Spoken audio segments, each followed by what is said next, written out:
जो मैडम सुरभि गढ़म जी बधाई की पात्र हैं। मैडम सुरभि गढ़म जी।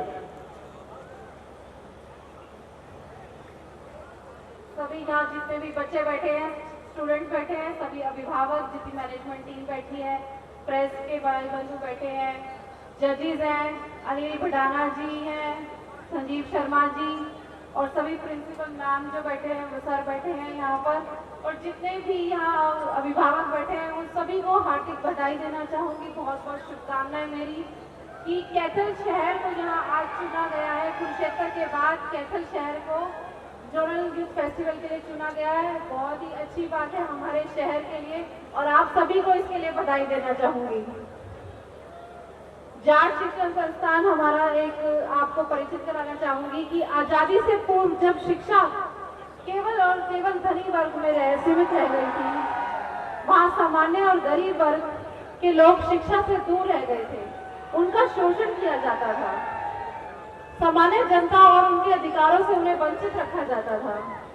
लेकिन सन 1939 में जब दीनबंधु सर छोटूराम जी ने हमें मार्गदर्शन दिया और इस जाट हाई स्कूल को शिक्षा के प्रचार के लिए एक विडम्बना दी, इसको नींव रखी इसकी कि भी शिक्षा सभी वर्गों के लिए समान रूप से जरूरी है, तो हमें ये जाट शिक्षण संस्थान मिला।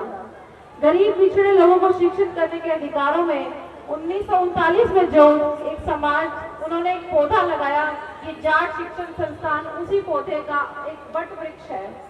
समय समय पर कई राजनेताओं ने भी इसमें बढ़ चढ़कर भाग लिया और इसमें अपनी भागीदारी दिखाते हुए आज इसको इस मुकाम पर पहुंचा दिया कि कुरुक्षेत्र विश्वविद्यालय के बाद कैथल को यहाँ चुना गया जोनल यूथ फेस्टिवल के लिए। और भी कई राजनेता समय समय पर इस जाट शिक्षण संस्थान से जुड़ते रहे और इतने उतार चढ़ावों के बाद भी इस शिक्षण संस्थान ने अपनी कोई पहचान नहीं खोई और आज इस शिक्षण संस्थान का नाम पूरे कैथल जिले में ही नहीं बल्कि हरियाणा में अच्छे संस्थानों के नाम पर लिया जाता है, जहां 5000 छात्र छात्राएं अभी भी शिक्षा ग्रहण कर रहे हैं। बहुत बहुत शुभकामनाएं देती हूँ यूथ फेस्टिवल के लिए। और जैसे कि रजिस्ट्रार साहब ने कहा कि स्टेज पर परफॉर्म करना बड़ी बात है, हार जीत कोई बड़ी बात नहीं है। It's not just perfection, it's just about efforts. सिर्फ एफर्ट्स करना ही बहुत बड़ी बात है। और आप लोगों का ज्यादा समय मैं देख रही हूँ ना लेते हुए यहाँ परफॉर्मेंस शुरू कराई जाए। आप लोगों के लिए एक अनाउंसमेंट करना चाहती हूँ नगर परिषद की तरफ से। जैसे कि मेरे पास मांग आई है कि यहाँ लाइब्रेरी की जरूरत है, तो मैं यहाँ की लाइब्रेरी के लिए कैथल नगर परिषद की तरफ से 11 लाख रुपए अनाउंस करती हूँ। 11 लाख का देखिए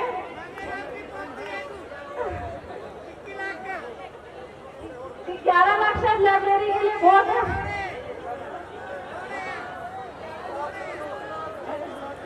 उसके बाद हम फिर यहीं बैठे हैं, आप जब हमें बुलाएंगे हम दोबारा आ जाएंगे, फिर से 11 लाख होंगे।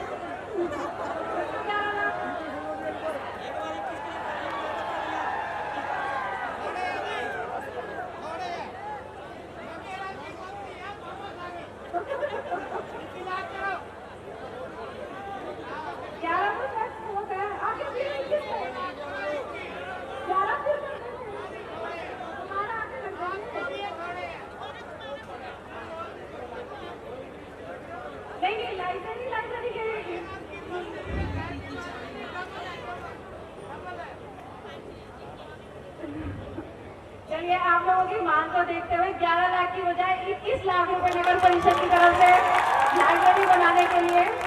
और इसके बाद भी आपसे ये कहना चाहूंगी कि लाइब्रेरी बनाने में कोई कमी ना आने दें, वरना हम दोबारा आ जाएंगे और दोबारा दे देंगे। पर बच्चों के लिए कोई कमी नहीं होनी चाहिए, बच्चों को किसी भी चीज से वंचित नहीं रखना, क्योंकि यही समय है जब ये शिक्षा और इंटर लर्निंग का, फ्रेंडशिप का यही समय है। कॉलेज टाइम इसी को कहा जाता है, इनसे किसी भी रूप में वंचित ना रखा जाए। बहुत बहुत धन्यवाद। बहुत बहुत धन्यवाद मैडम सुरभि गर्ग जी। एक बार जोरदार तालियां बजा करके मैडम का अभिनंदन कीजिए कि जिन्होंने जाट शिक्षण संस्थान के लिए जो हमारा जो पुस्तकालय है